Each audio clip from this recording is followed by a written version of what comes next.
여러분들의 심령 각자에게 함께 하시길 예수님의 이름으로 축원합니다. 오늘 설교 제목은 기도의 야성을 회복하라라고 말한 제목으로 은혜를 나누기를 원합니다. 여러분, 기도는 기도지 뭔 또 야성이라 그럴까요? 기도면 기도지 왜 야성이란 말을 썼을까요? 우리가 그리스도인으로 살면서 기도라는 것들을 가지고 있지만 우리의 본질을 잊어버리지 말라고 야성이란 말을 썼습니다. 오늘날 우리 그리스도인에게 있어서 많은 위기들이 발생합니다. 하나님의 백성으로서 하나님께 기도하는 것 당연하지만 정말 열정적으로 기도하고 또한 하나님 앞에 내 모든 고민을 토로할 수 있을 정도로 목숨을 갖고 기도하는지 우리 자신을 되돌아봅니다.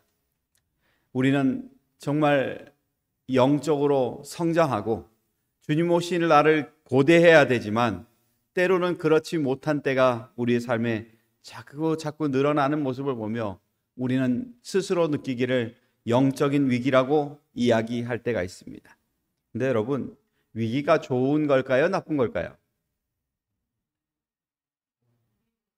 좋기도 하고 나쁘기도 하고, 좋게 생각하면 좋고 나쁘게 생각하면 나쁘고, 우리가 생각하는 위기라는 단어는 두 가지의 뜻이 있답니다. 첫 번째가 위험하다는 것입니다. 지금 우리의 상황은 위험하다는 것입니다. 두 번째는 뭘까요? 그렇지만 기회가 있다는 것입니다. 존 프레벨이라는 사람이 말한 것이 있습니다. 인간의 극한 상황은 곧 하나님의 기회이다, 이렇게 말합니다. 우리는 하나님의 백성으로 살면서 오늘 본문의 이야기 속으로 좀 들어가 볼 필요가 있습니다. 성경 본문을 좀 같이 읽어보겠습니다. 11절 12절입니다. 같이 보겠습니다. 시작. 이에 베드로가 정신이 들어 이르되 내가 이제야 참으로 주께서 그의 천사를 보내어 나를 헤롯의 손과 유대 백성의 모든 기대에서 벗어나게 하실 줄 알겠노라 하여 깨닫고 마가라는 요한의 어머니 마리아의 집에 가니 여러 사람이 거기에 모여 기도하고 있더라. 성경 본문은 베드로가 정말 위험에 처해 있습니다. 위험에 처해 있으되 그가 감옥으로 가서 그곳에서 기다리는 것이 뭐냐면 이제 곧 사형 명령으로 인해서 죽을 상황인 것입니다.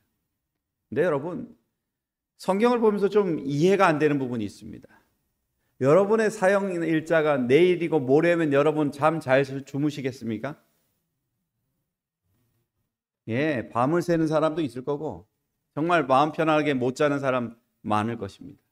근데 성경 본문에 나와 있는 베드로는 잠을 너무 잘 잡니다. 내일 죽는다 그래도 신경 안 쓰고 잡니다. 이렇게 여유 있게 자는 사람이 없습니다. 옆에는 군인들이 자기 옆을 지키고 있는데 그 가운데 코 골면서 잡니다. 얼마나 잘 잤는지 천사가 와서 깨우는데 어떻게 해요? 툭 쳐도 알아요?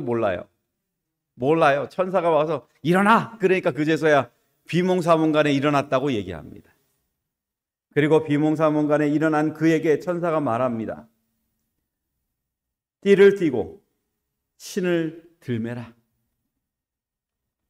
너가 이제 바깥으로 나가자라고 그러는 것입니다. 근데 베드로가 그 나가는 과정 중에 자기가 지금 이걸 꿈꾸고 있는지 현실인지 알아요, 몰라요?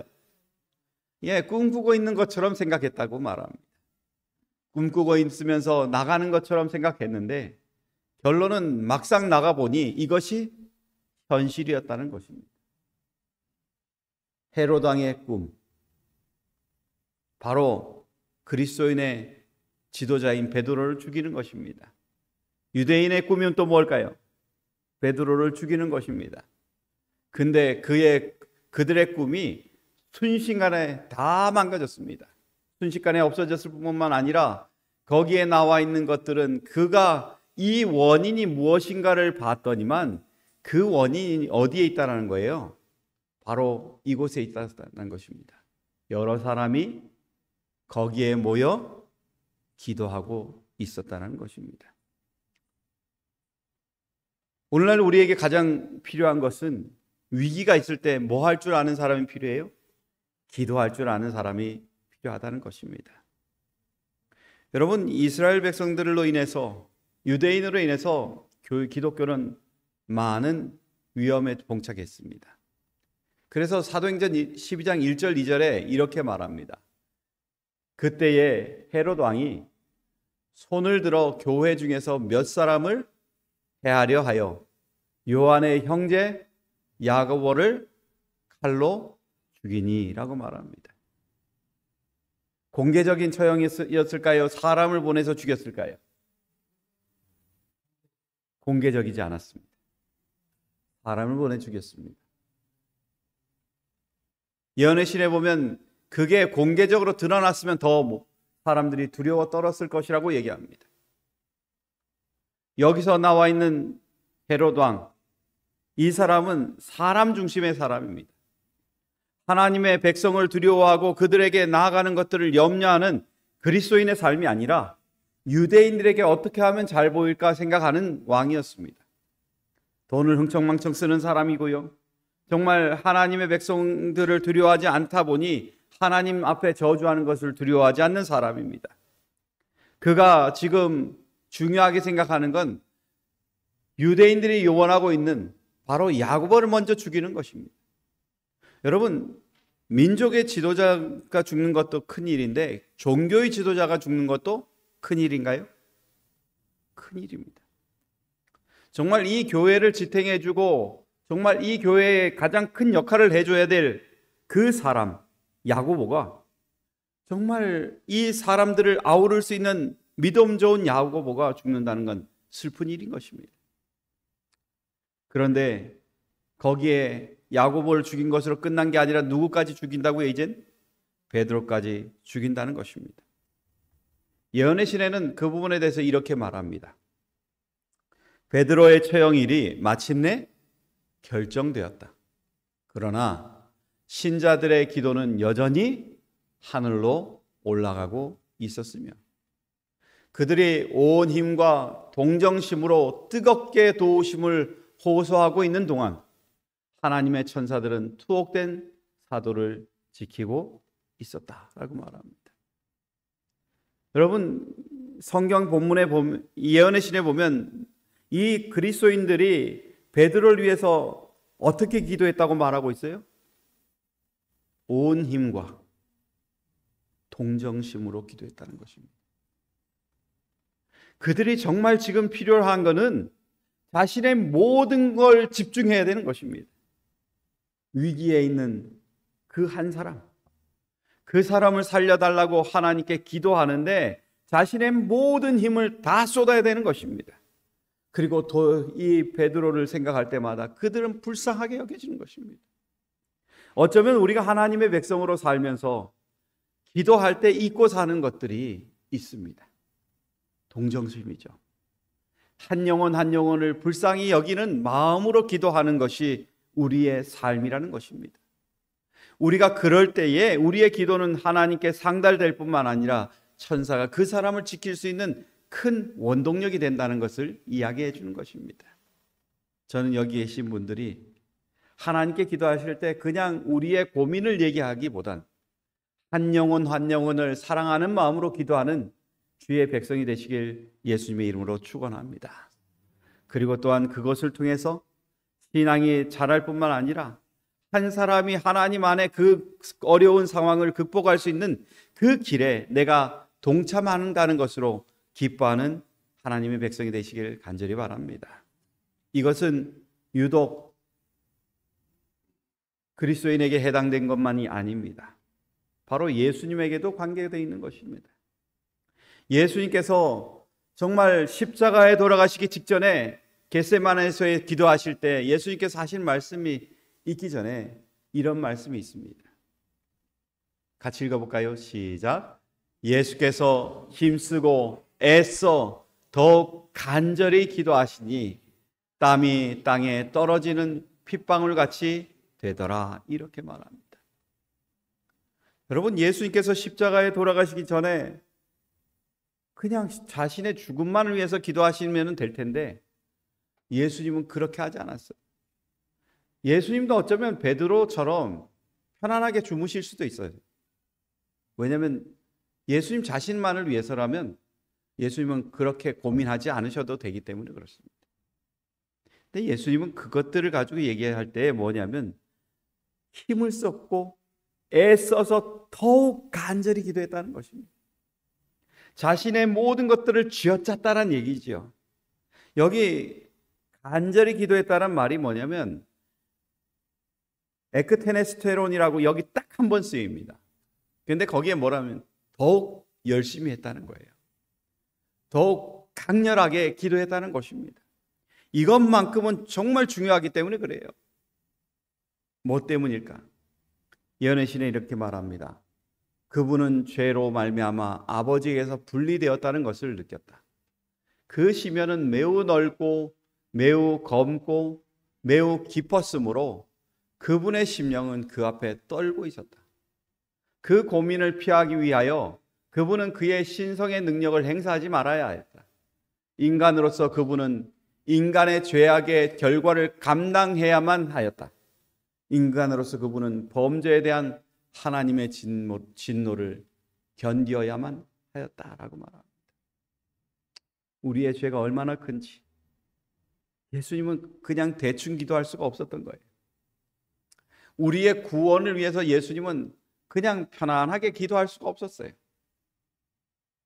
자신의 모든 것들의 열심에 더 많은 열심을 내서 정말 하나님께서 이 싸움에서 승리할 수 있게끔 만들어 달라는 전적인 그 죄악의 그 잔을 마셔야 되는 그 고통의 시간이 지금 예수님께 있다는 것입니다. 여러분, 오늘날 우리에게도 앞으로 이런 일이 있을까요? 있습니다. 예언의 신은 또한 이렇게 얘기합니다. 천사가 말하기를 멸망은 무서운 회오리 바람처럼 다가오고 있다고 하였다. 나는 그 천사에게 세상을 사랑하고 그들의 재물에 몰두해서 그것에서 기꺼이 돌아서지 못하는 자들을 불쌍히 여기시고 구원해 달라고 애원하였으며 기별을 전하는 자들이 영적 양식의 결핍으로 죽어가는 굶주린 양들을 먹이기 위하여 헌신하게 하시고 그들의 사명을 속히 이행하도록 해달라고 간구하였다라고 말합니다.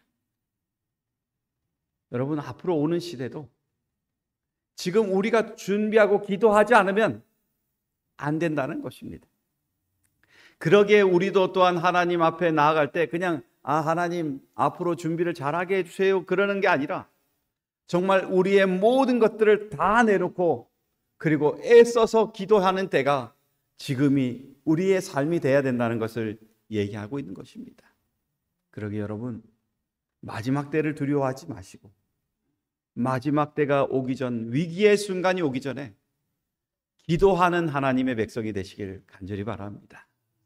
그것을 통해서 하나님의 열린 문들이 열려서 많은 사람들이 구원받는 일에 우리가 같이 협력하고 살아가는 그런 백성이 되시길 저는 예수님의 이름으로 축원합니다. 스펄전은요, 기도를 이렇게 표현합니다. 기도는 아래에서 줄을 당겨 하늘 위에 있는 큰 종을 하나님의 귀 밑에서 울리는 것과 같다, 이러는 것입니다. 이 모양이 뭔 말인지 아시죠? 밑에서 기도의 줄을 잡고 이렇게 기도하면은 이 줄이 딱 당겨지면은 위에서 뭐가 울려요? 종이 울리는데 하나님 귀 밑에서 울리니까 시끄러울까요? 안 시끄러울까요? 시끄럽다는 뜻입니다. 예. 제가 가장 이렇게 얘기하다가 아이들하고 장난할 때 가장 힘든 게 뭐냐면 애들이 아빠 귀 밑에 가지고 아빠 이러면 되잖아요. 근데 어떻게 얘기할까요? 아빠 이럽니다. 그럼 귀가 시끄러울까요? 안 시끄러울까요? 예. 잠자고 있는 아빠를 보면 꼭 봐서 장난칩니다. 체중으로 누릅니다. 그러면 아빠가 벌떡 일어날까요? 안 일어날까요? 예, 숨을 못 쉴 것 같아가지고 일어납니다. 왜?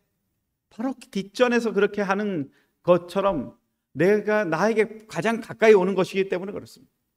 성도 여러분, 오늘 여러분에게 하나님께서 기도의 은혜를 주셨고 또한 마지막 시대나 위기의 상황 때마다 기도하게 하라는 그 말씀처럼 여러분 오늘 하나님 앞에 기도하는 것들을 주저하지 않는 하나님의 백성이 되시길 간절히 바랍니다. 그 위기의 기도가 베드로를 붙잡았습니다. 그 감옥에서 나올 수 있는 은혜를 주었습니다.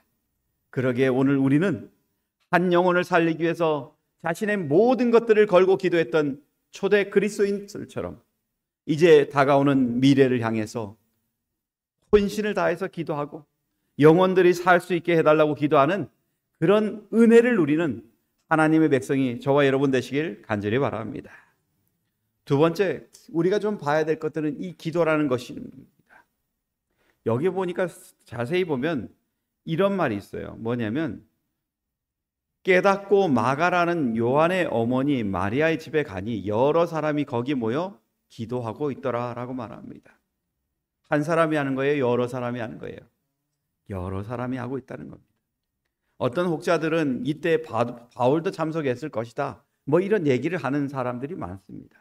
근데 뭐 예언의 신에 거기에 뭐 특별하게 나와 있는 것도 없고, 그래서 저는 그거에 대해서 말을 할 수는 없습니다. 근데 여러분, 이스라엘 백성들에게 정말 위기였던 것처럼 교회에서도 위기였습니다. 왜냐하면 이 시간은 정말 필요한 거거든요. 성경을 들여다보면은 사도행전 11장부터 13장에 나타난 바울과 베드로의 사이클이라는 것들이 있어요. 여러분, 이렇게 해놓으니까 좀 성경 보기 이해는 좀 도움이 될 거라고 생각합니다. 근데 이렇게 도표해 놓으면 사람들이 좋아하지 않아요. 근데 좀 볼 필요는 있습니다. 성경에 보면은 사도행전 11장부터 13장까지 가는 과정 중에 꼭 중첩이 되어 있는 게 있어요. 베드로가 나오고요. 한 번은 꼭 누가 나와요? 사도 바울이라고 말하는 사울이 나옵니다. 그리고 또 뭐가 나와요? 베드로 사건이 나오고 그 다음 바울의 사건이 또 나옵니다. 근데 이것들을 들여다보면은 한 가지 재미있는 사건이 발견이 돼요. 이 사도행전 11장 1절부터 8절에는 베드로가 이방인 누구를 만나요? 고넬료를 만나고 그 가정에 복음을 전해서 그 가정에 성령이 임하시는 것을 보게 됩니다. 이전에는 사도 베드로는 누구를 위한 복음을 전하는 사람이었어요? 유대인들을 위한 복음 전하는 사람이었어요. 근데 이제는 이방인들을 향해서 복음을 전하는 것들이 이제 시작이 됩니다. 근데 이방인을 위해서 준비했던 사도 바울이 이제는 그 다음에 보니까 안디옥 교회에 이제 등장을 해요. 뭐 하기 위해서? 이방인 선교를 위해서 준비가 돼요. 이제는 외방을 위해서 복음을 전할 준비가 이제 다 되었습니다. 그런데 그때 때마침 맞춰서 뭐가 돼요? 유대인들을 위해서 복음을 전하게 되었던 베드로가 죽음을 직면하게 되는 것입니다. 이제는 복음이 여기서 멈춰지는 것처럼 보일 때가 지금의 장면인 것입니다. 그런데 하나님께서 거기서 완전히 망한 것처럼 보일 때 그때 누구를 끄집어내요? 베드로를 끄집어내는 것입니다. 그리고 그 이후에 사도 바울이 1차 전도 여행을 떠나는 이야기가 그곳에 시작되는 것입니다. 이곳에 가장 중요한 건 고넬료의 회심 사건과 그리고 베드로의 이방인 구원에 대한 열린 비전의 제시가 13장에 바울이 이방인 복음 전파를 위해서 전도 여행을 떠나는 이 배경이 되었다는 것입니다. 여러분, 우리가 살면서 하나님의 백성으로 살 때 어떤 장애나 위기가 올 때 위기는 그냥 위기로서 끝나는 것이 아닙니다. 위기는 발판의 역할을 합니다. 위기가 있기 때문에 하나님의 백성들이 그것들을 극복하고 한 걸음 한 걸음 복음을 위해 전진할 수 있는 기회가 된다는 것입니다. 그러게 여러분, 오늘 우리에게 닥쳐오는 어떤 위기가 있더라도 그것들을 뛰어넘는 하나님이 계심을 믿고 살아가는 하나님의 백성이 저와 여러분 되시길 간절히 바랍니다. 예언의 신에 보면 이렇게 말합니다. 사도시대와 마찬가지로 실제로 오늘도 하나님의 사자들은 슬퍼하는 자를 위로하고 회개하는 사람을 보호하며 사람들의 심령을 그리스도께 인도하기 위하여 온 세상에 다니고 있다. 우리가 그들을 직접 볼 수는 없으나 그들은 우리와 함께하며 우리를 인도하며 지시하고 보호한다. 천사들은 오늘 우리를 통해서 정말 하나님의 일을 만들고 또한 그 역할을 할 수 있도록 도와주고 있는 것입니다. 그러니 눈에 보이는 그 어렵고 힘든 일에 두려워하는 것이 아니라 뛰어넘을 수 있는 발판을 만들어 주신 하나님으로 인해서 기뻐하며 사는 하나님의 백성이 저와 여러분 되시길 간절히 바랍니다. 우리가 세상에 먼저 눌러 살 때는 우리에게 많은 고민거리가 생겨요. 우리가 잘 아는 것처럼 예수님께서 베드로에게 말할 때 너가 나의 제자라고 사람 제자가 되라고 얘기하셨죠. 근데 베드로가 따라갔어요, 안 따라갔어요? 안 따라갔어요. 3번 정도 그는 그것들을 받아들이지 않았습니다. 그러다가 이제 예수님께서 그 밤새도록 고기를 잡고 나왔던 베드로와 그 사람들에게 그물을 가지고 어디로 던지라 그래요? 깊은 바다에 던지라 그래요. 그리고 난 이후에 베드로가 예수 그리스도를 발견하고 난 다음에 그가 했던 말이 뭡니까? 떠나소서 나는 죄인입니다. 내가 예수 그리스도의 축복을 경험해 보니 그제야 내가 죄인인 걸 알아요. 여러분, 내 신앙에서 멈춰 있으면 거기서 끝나는 것입니다. 그러나 위기를 경험하고 고난을 경험하고 난 이후에 하나님의 축복을 경험하고 나면 내 삶이 바뀌는 것입니다. 죄인이 되기도 하고 내 삶을 이 상태에서 멈춰버리면 안 되겠다는 걸 깨닫게 되는 것입니다. 우리가 잘 아는 것처럼 오순절 강림 사건 이후에 베드로가 많은 사람들 앞에서 설교합니다. 그리고 난 이후에 많은 사람들이 한 말이 이겁니다. 우리가 어찌 알고 내가 예수 그리스도를 죽였고 하나님의 약속을 믿지 않고 그냥 살아가는 사람이었는데 이제 보니까 내가 하나님을 받아들이지 않은 사람이 되었으니 내가 어찌 알고. 이것이 바로 우리의 삶의 위기인 것입니다. 위기를 깨닫고 또한 그곳에서 어떻게 극복해야 될지 염려할 때 우리의 하나님은 우리에게 발판을 놓으셨어요. 디디고 가라고요. 하나님은 그것을 디디고 나갈 때 우리의 삶이 하나님 앞에 영광 돌릴 수 있다는 것들을 우리에게 보여주시는 것입니다. 그러게 여러분, 오늘 우리에게 하나님께서 말씀하신 것처럼 기도하시기 바랍니다. 기도는 우리의 신앙의 가장 큰 역경을 이기고 나갈 수 있는 발판이 되어서 정말 하나님의 백성으로서 일하게 하고 정말 내 삶이 부족하고 내 삶이 연약하여서 하나님 앞에 나갈 때 부족함을 깨닫게 만들어주는 큰 힘이 되는 것임을 이야기하고 있는 것입니다. 그러게 여러분, 기도하기를 두려워하지 마십시오. 정말 하나님 앞에 내 혼신을 다해서 기도하는 걸 즐겨하십시오. 그때 우리의 삶은 바뀔 것입니다. 이사야 6장 5절에 있는 말씀 같이 볼까요?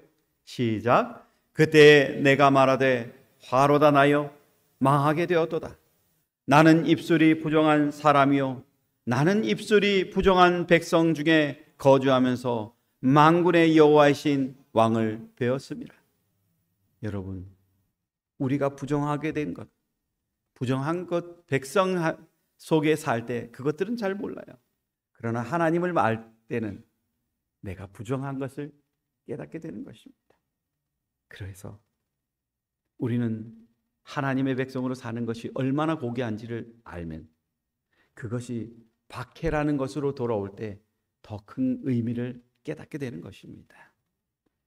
디모데후서 3장 2절엔 이렇게 말합니다. 무릇 그리스도 예수 안에서 경건하게 살고자 하는 자는 박해를 받으리라. 그리고 또한 전도서 7장 14절엔 이렇게 말합니다. 형통한 날에는 뭐하고요? 기뻐하고 공고한 날에는 되돌아보아라. 여러분, 우리에게 닥쳐있는 이 여러 가지 고난과 위기가 이제는 우리의 신앙을 되돌아봐야 될 때를 알려주는 것입니다. 하나님 앞에 기도하고 디딤돌을 걸으려면 먼저 내 자신을 봐야 돼요.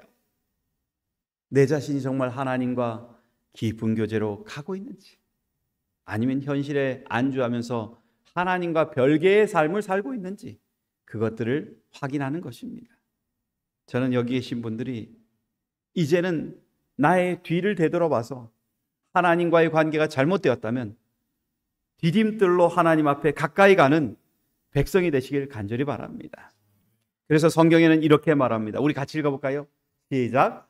우리가 알거니와 하나님을 사랑하는 자 곧 그의 뜻대로 부르심을 입은 자들에게는 모든 것이 합력하여 선을 이루느니라. 이렇게 말합니다.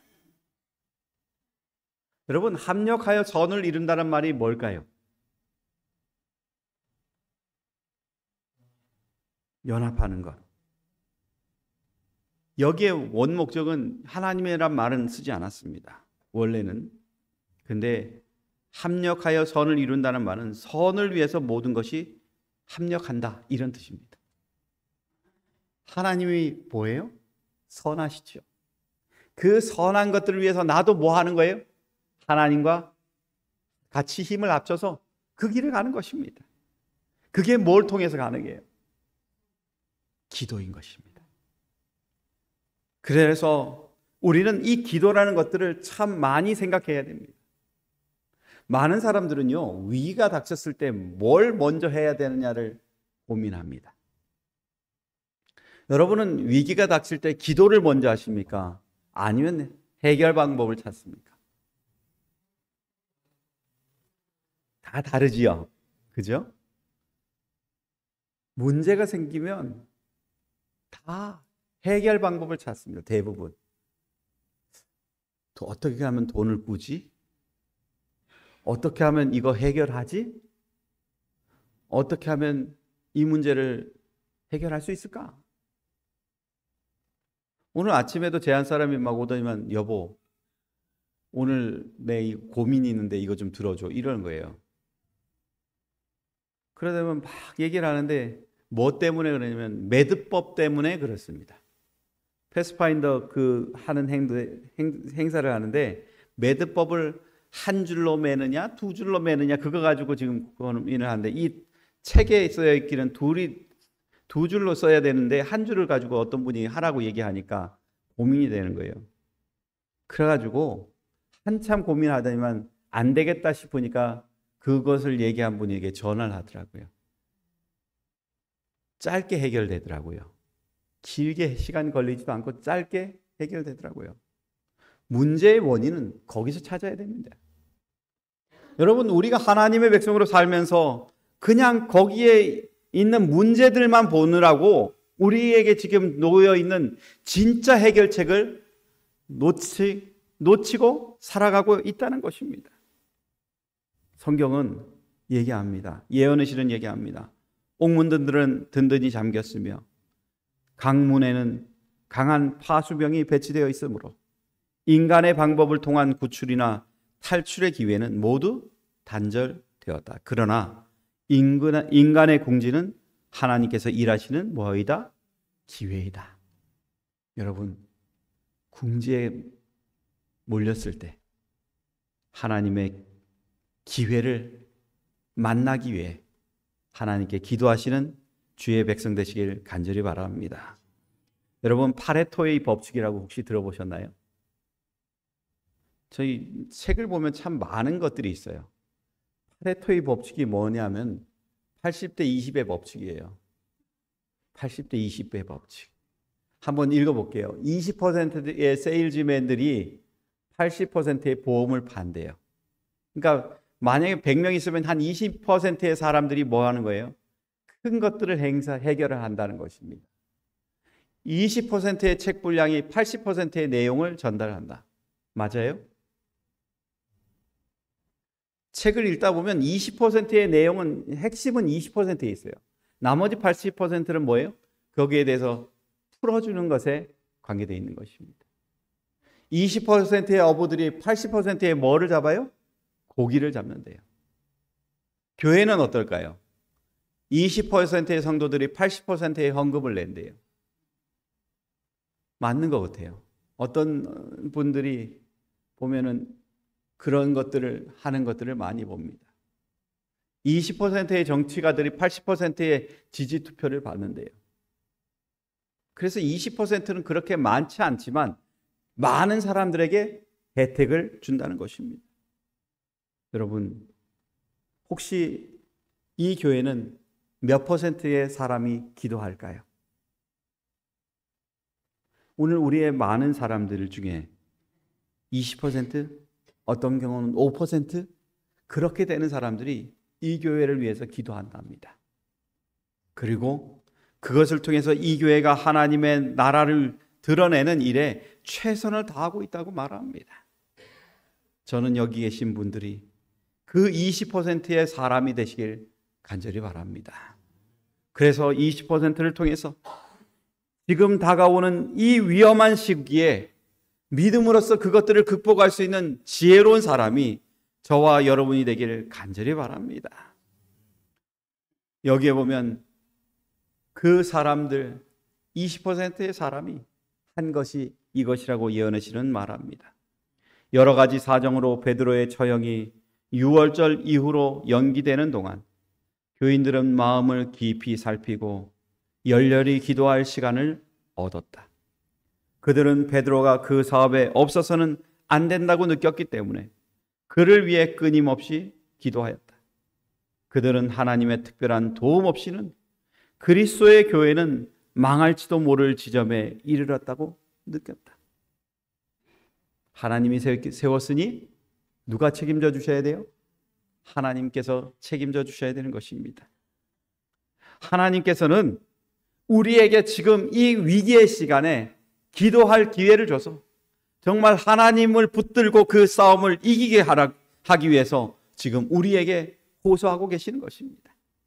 그러기에 여러분이시여 하나님 앞에 믿음으로써 한 걸음 한 걸음 걸어가셔서 하나님께서 주시는 그 은혜를 누리시길 간절히 바랍니다.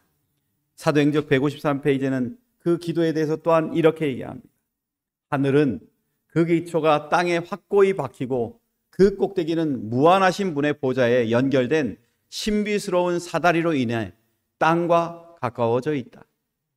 천사들은 이 빛나는 광명의 사다리를 끊임없이 오르락 내리락 하며 곤궁하고 고통당하는 이들의 기도를 하늘에 계신 아버지께 전달하고 축복과 희망과 용기와 도움을 인간 자녀에게 가져다 준다.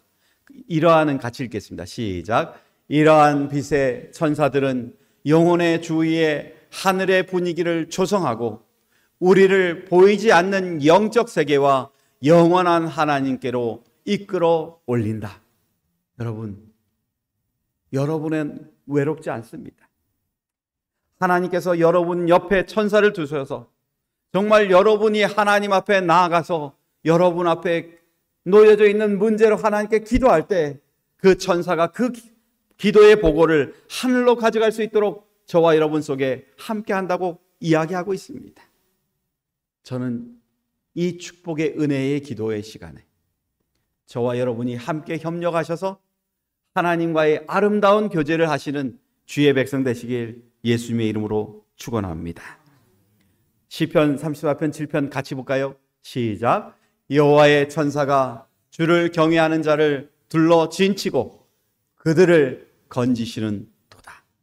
저는 여기 계신 분들이 그 은혜를 누리시길 간절히 바랍니다. 세상에 살면서 고통을 느끼고 어려움을 느끼고 정말 죄인 하나로 사는 것으로 슬퍼하는 사람보다 하나님께 기도함으로 인해서 승리하는 믿음의 사람, 하늘이 기뻐할 수 있는 사람, 그 사람이 저와 여러분 되시길 간절히 바랍니다. 우리는 정말 이 세상에 살면서 하나님과의 영원한 승리를 위해 준비하고 달려가는 사람입니다. 그러기에 그 승리 속에 승리하기 위해서는 전적으로 하나님 앞에 의지하고 살아가야 됨을 기억하시길 바랍니다. 예언의 신에 이렇게 되어 있습니다. 같이 읽겠습니다. 시작. 하늘의 정사와 권세를 잡은 이들은 외관적으로는 불리한 처지 가운데서 하나님의 종들이 수행하고 있는 싸움을 바라보고 있다. 그리스도인들이 구속주의 깃발 주위에 집결하여 믿음의 선한 싸움을 싸우려고 나아가면 새로운 정복 싸움은 성취되고 새로운 명예를 얻게 된다. 여러분, 우리가 이 싸움을 이기면 우리는 새로운 명예를 얻을 것입니다. 우리는 이 싸움을 이김으로 인해서 정말 정복 사업이 성취됨을 보게 될 것입니다. 이제 여러분이시여 하나님 앞에 다시 한번 믿음의 기도를 드리시는 저와 여러분 되시길 바랍니다. 그래서 이 믿음의 기도가 저와 여러분의 삶과 그리고 우리 주변의 삶을 바꾸는 큰 원동력이 돼서 위기의 시기를 되려 기회의 시기로 바꿀 뿐만 아니라 승리할 수 있는 믿음의 그리스도인으로 만들어주는 그 은혜를 누리는 저와 여러분 되시길 간절히 바라며 말씀을 마치겠습니다.